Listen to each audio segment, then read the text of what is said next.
Our meeting number 14 is the last application of DE, that is geometric applications. So for geometric applications, a family of curve that intersects each member of a given family of curves, the function in terms of x and y is equal to c. At right angles is called the orthogonal trajectories of the function x and y. So this family of curves can be found by getting the slope, that is dy over dx of the function of x and y, replacing the equation of the given family of curves, and then replacing it with negative reciprocal and solving the resulting dE. So for example number 1, find the orthogonal trajectories of the families of curves. So given muna y is equal to c e raised to x, and then getting the derivative, dy is equal to c e raised to x and then dx. So dy over dx for the slope is equal to c e raised to x.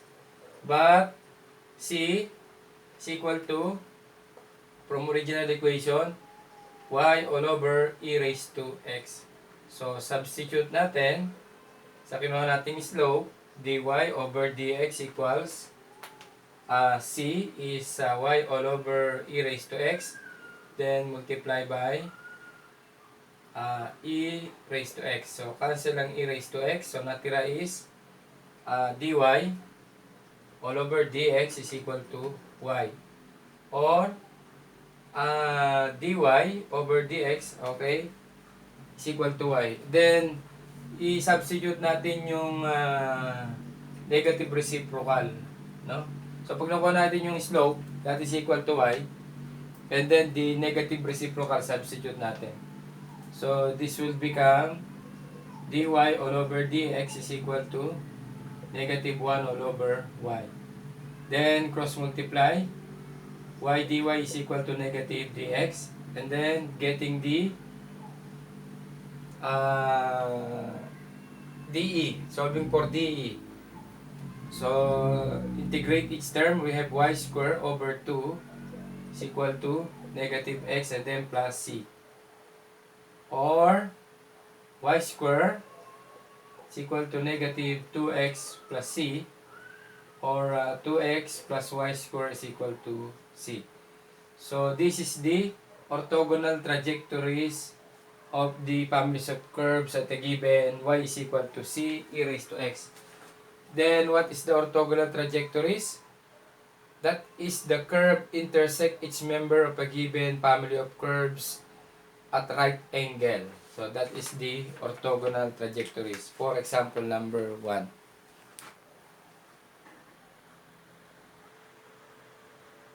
Example number 2. What is the equation of a family of curves orthogonal to 2x squared plus y squared is equal to c? So first is getting the derivative. So 4x dx plus 2y dy is equal to 0. And then solve for the slope, that is dy over dx. So let's divide this by 2 and then dx para makuha natin yung dy over dx. And then yung 2 naman ay common. So I have here 2x plus y dy over dx is equal to 0. So mapapansin natin wala nang constant. Okay na yan. Unlike ng example 1, may constant kaya natin sinubstitute. So dy, y dy over dx is equal to negative 2x. And solve for slope dy over dx is equal to negative 2x all over y.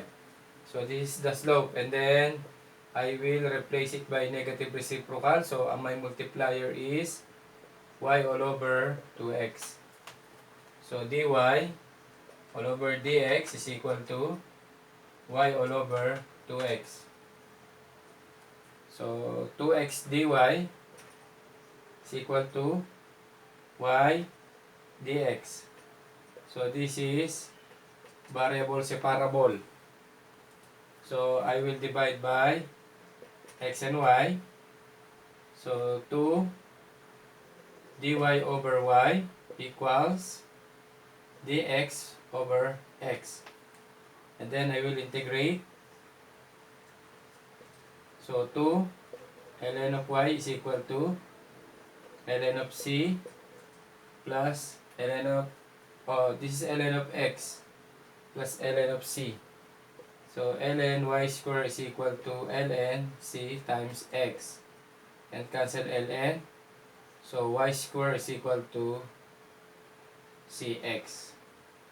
So this is the equation of a family of curves orthogonal to the 2x square plus y square is equal to c. So y square is equal to cx. For example number 2. For example number 3, determine the orthogonal trajectories of y multiplied by e raised to 2x is equal to c. So first thing to do is find the derivative. So this is the derivative of product. We have y times 2e raised to 2x dx plus, so by product is u dv plus v du. U and then dv plus v is e raised to 2x and then dy is equal to 0. Or 2y e raised to 2x dx plus e raised to 2x dy is equal to 0. So find the slope that is dy over dx, and then I will divide this by common, which is e raised to 2x and then dx to solve for dy over dx. So for the left term, I have here 2y e raised to 2x dx is cancelled plus then dy all over dx is equal to 0. Then the slope is dy over dx is equal to negative 2y. And then becomes 1 all over 2y.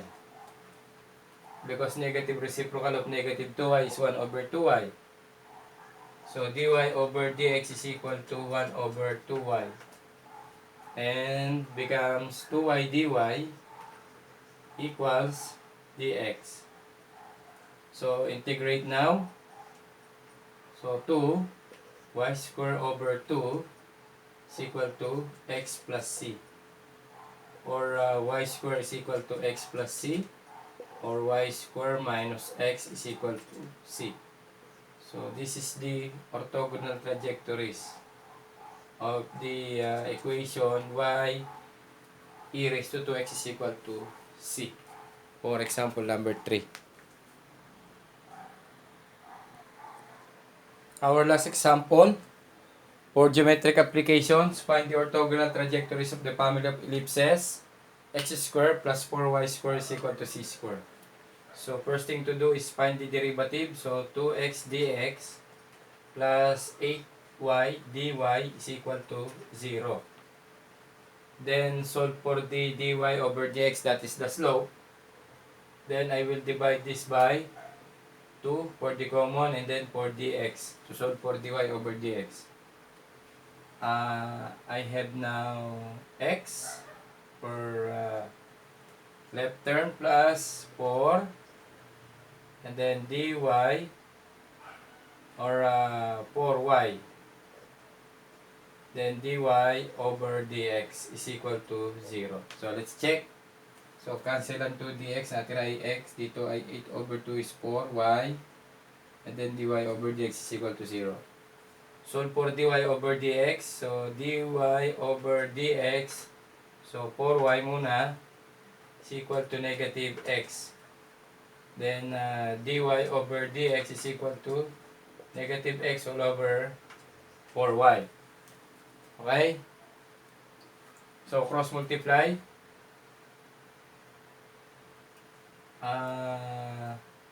4y dy over dx is equal to negative x all over 4y. And then my multiplier will be now 4y all over x as negative reciprocal of this slope.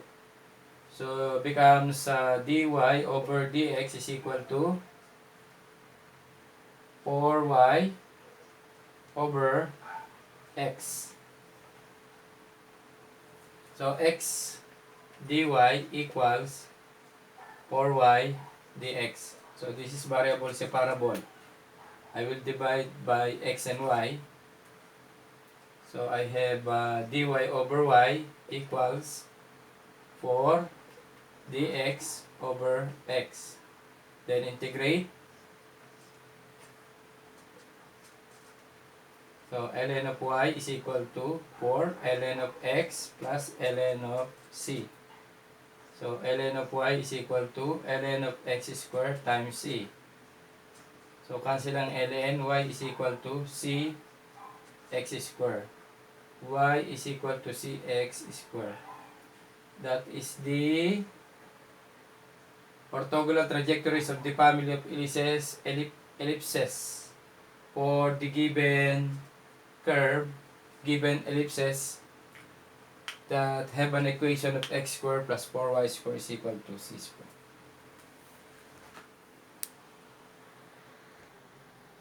For continuation of our meeting number 14 is homolinear DE with constant coefficients.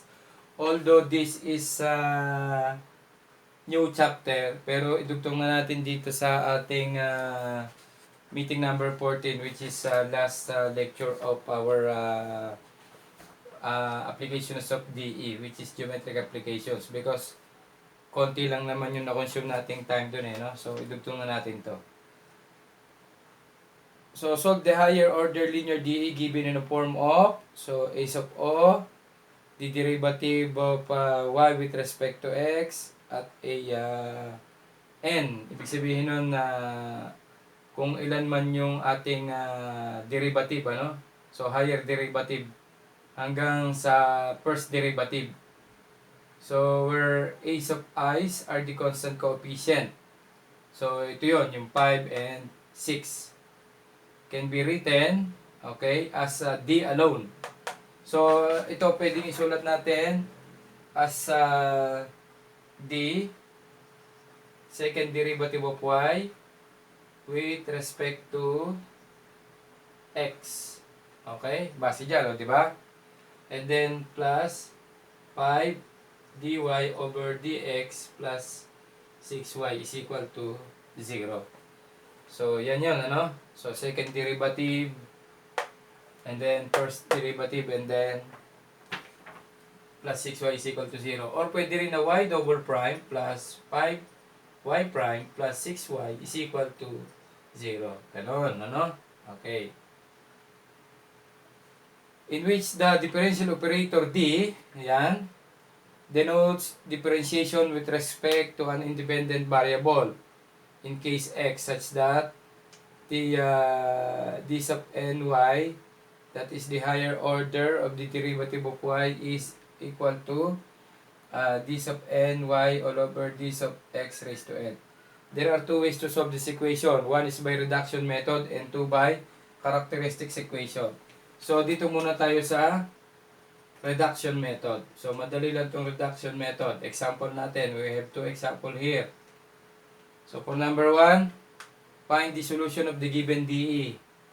So d squared plus 5d plus 6y is equal to 0, or the second derivative of y with respect to x plus 5 dy over dx plus 6y is equal to 0, or this, ano? Y double prime plus 5y prime plus 6y is equal to 0. Simply, ipapactoral natin yan. So, ano factor niyan? So, I have here d plus 3 multiplied by d minus 2. So, y is equal to 0.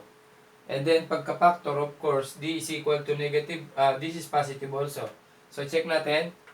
So, d square for first term, and then 6 for last term, and then for middle term is 3d plus 2d is 5d.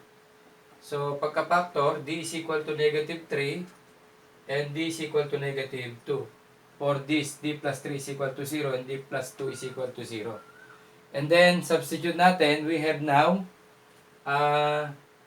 C sub 1 e raised to negative 3x plus C sub 2 e raised to negative 2x is equal to C. Okay? So, check natin. For number 1. So, y is equal to, yun ang nakalimutan. C sub 1 e raised to negative 3x plus C sub 2 e raised to negative 2x. Wala nang C. Okay, that is equal to y. Or, pwede rin na y is equal to C sub 1 e raised to negative 2x plus C sub 2 e raised to negative 3x. So, ito yung ating solution ng DE. For a constant coefficient by reduction method. Actually, pwedeng isolve yan, mahaba yan, by linear in y, ganun, ano? Pero, factor na lang, yan na lang, ganun din naman yun. And then, for example, number 2. So, pagka ganito, mahirap i-factor, ang gagawin natin, ikakalculate na lang natin, guys, ha? So, press mode sa inyong calcu na I use fx 911 ES plus or 911 ES. Mode, and then, hanapin yung equation that is nasa 5. Press 5 and then press 3. So, makikita ka A, B, C. So, coefficient 1, next is 0.25, and then next is 0.375. And then, press mo lang. 1 equals, 0.25 equals, and then negative 0.375 equals, for x of 1, that is 1 half, and then for x of 2 equals mo ulit, negative 3/4. So, ang factor nito is D minus 1 half, and then D plus 3/4, and then Y is equal to 0.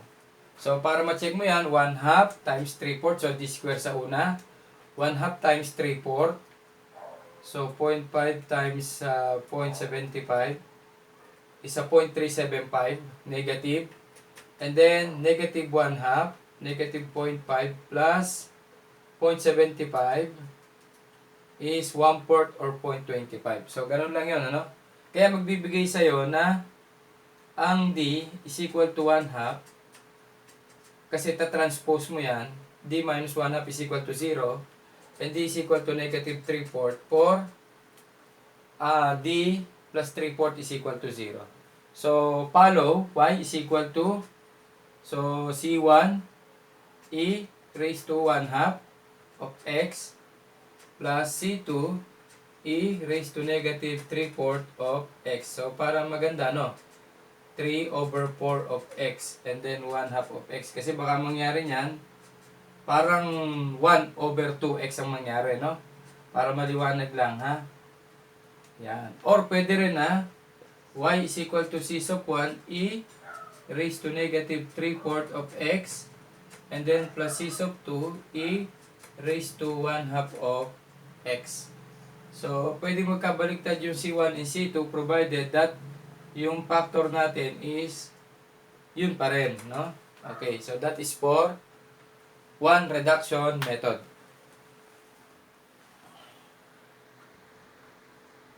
Next, for two characteristic equation. So, first is the reduction method.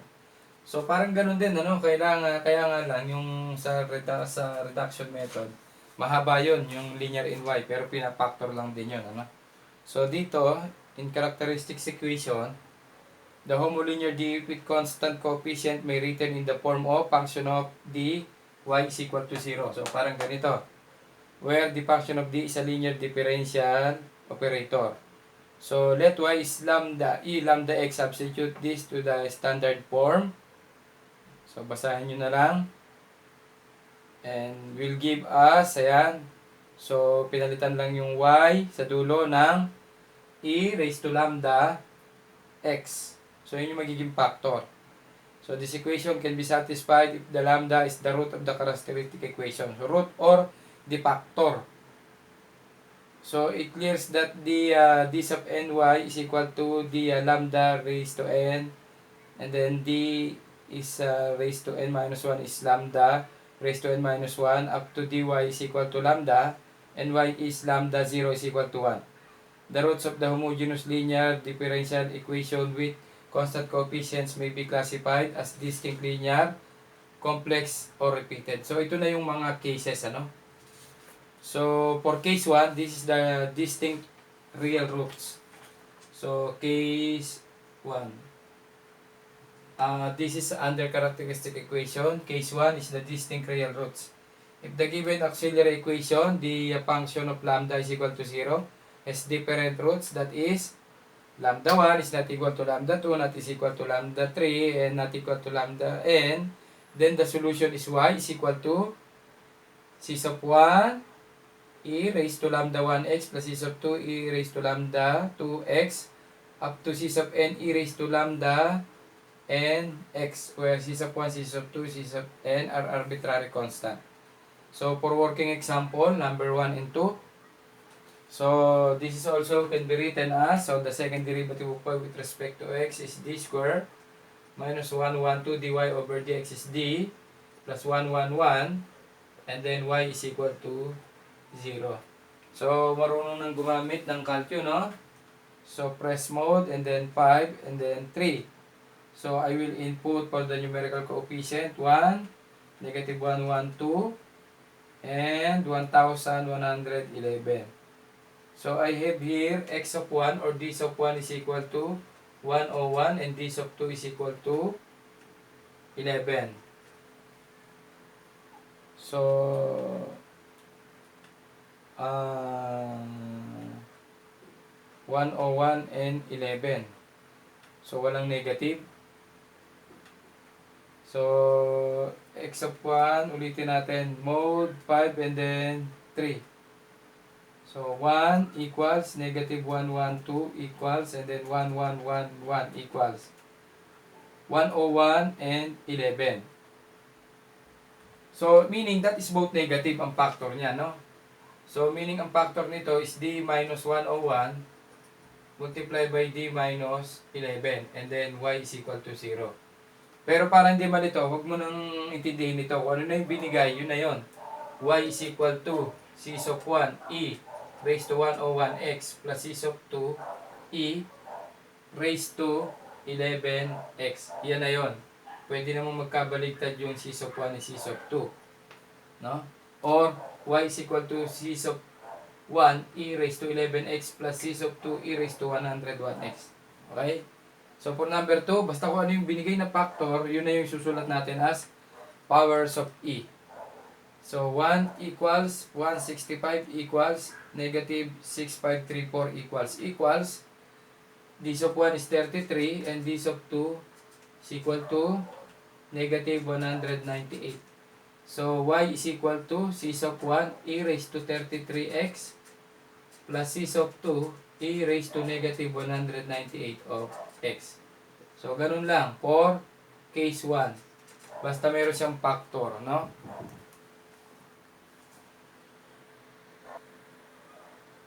Example number 3, find the solution of the given DE, case 1. So, case 1 is a distinct real roots, basta may factor. So, using calculator guys, ha? So, we have D equals for mode 5 and then 3. 1 equals negative 0.375 equals, and then negative 0.0625 equals 1 half, and d sub 2 is equals negative 1 over 8. So, y is equal to c sub 1 e raised to 1 half of x plus c sub 2 e raised to negative 1/8 of x. Okay? O, ganun lang. And then for number 4, tatlo na yan. Pwede nating i-rewrite yan as d cube plus 23d square minus 4d minus 92, and then multiply by y is equal to 0. Okay? So, pwede ito i-factor guys by synthetic division. So, natatandaan nyo ba yon? So, mahirap gawin yun, ano? Manghuhula ka doon. So, dito, kaya din ang calculus yan. So, mode, and then 3, tingnan natin, mode, 5 pala, mode, and then 5, mode 5, and then this time is 4. Okay? So, makakita kayo ng ABCD. So, 1, 23, negative 4, and negative 92. Okay? So, let's input. 1 equals, 23 equals, negative 4 equals, and then negative 92 equals. So, for this of 1 is negative 23. For this of 2, 2. And then for this of 3, negative 2. Meaning, ang factor niya ay D plus 23, D minus 2, and D plus 2. Ang factor nito. No? So, yan. Multiply mo lahat yan. Dito ka mag-arrive.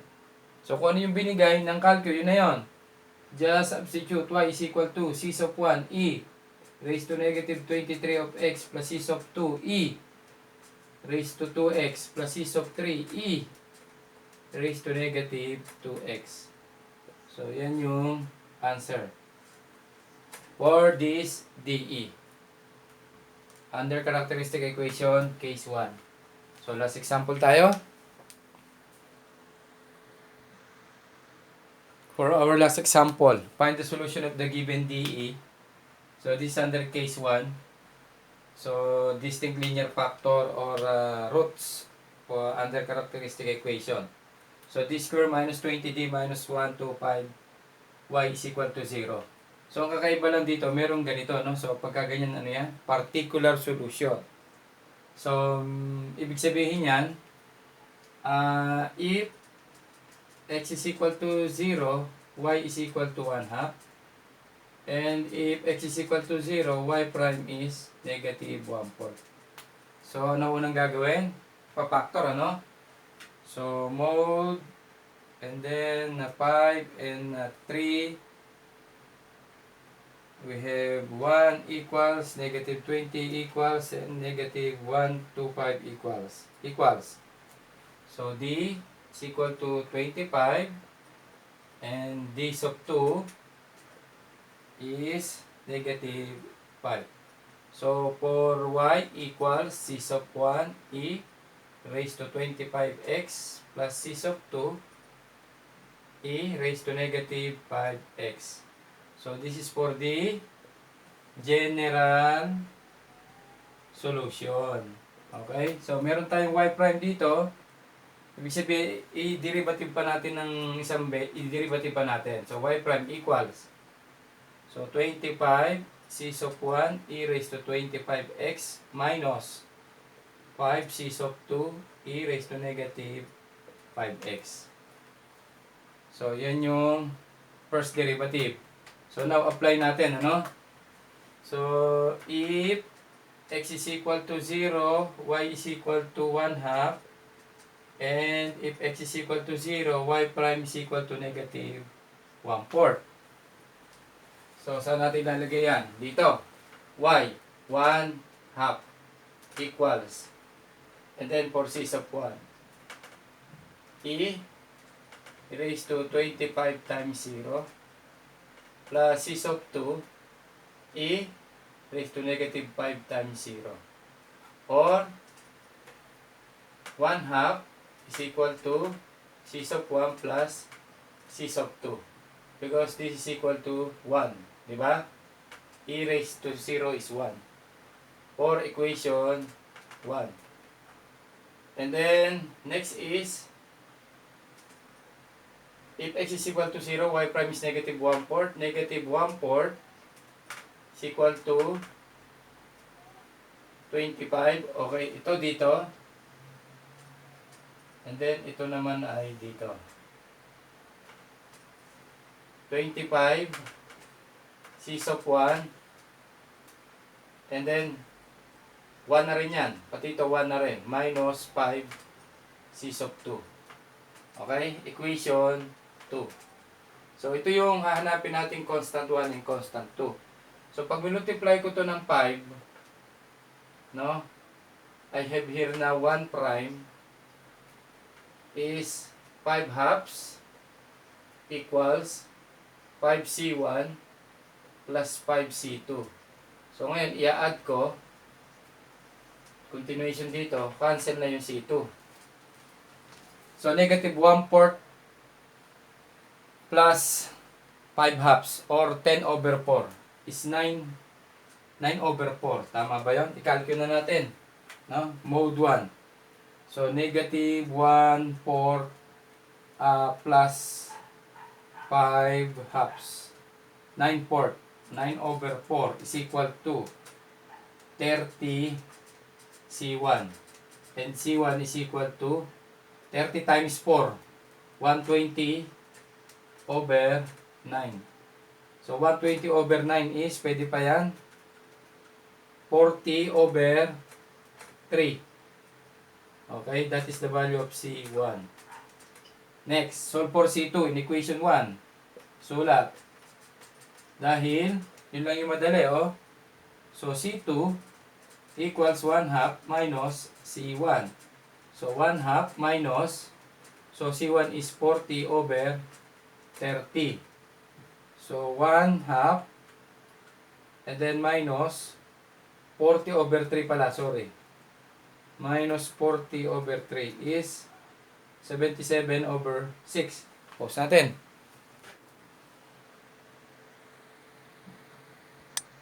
So, baligtad tayo guys. Ang C1 ay nasa ilalim yung 120. So, 9 over 120. So, that is 3 over 40. So, C1 is 3 over 40. So, minus 3 over 40. So, that is 1 divided 2 minus 3 divided by 40 is 17 over 40. That is equal to C2. So, pag na-solve na natin yung C1 and C2, isa-substitute natin na saan? Substitute C1 and C2 to general solution. To obtain particular solution. So, Y equals, what is C1? 3 over 40 of e raised to 25 of x. Gandahan ng sulat. And then plus C of 2. C of 2 is 17 over 40 of e raised to negative 5x. So, ito ang ating particular solution or the exact solution of the DE. So, check natin. So, 3 over 40 e raised to 25x plus 17 over 40 e raised to negative 5x. Tama. So, yan yung case 1, ano? Under characteristic equation.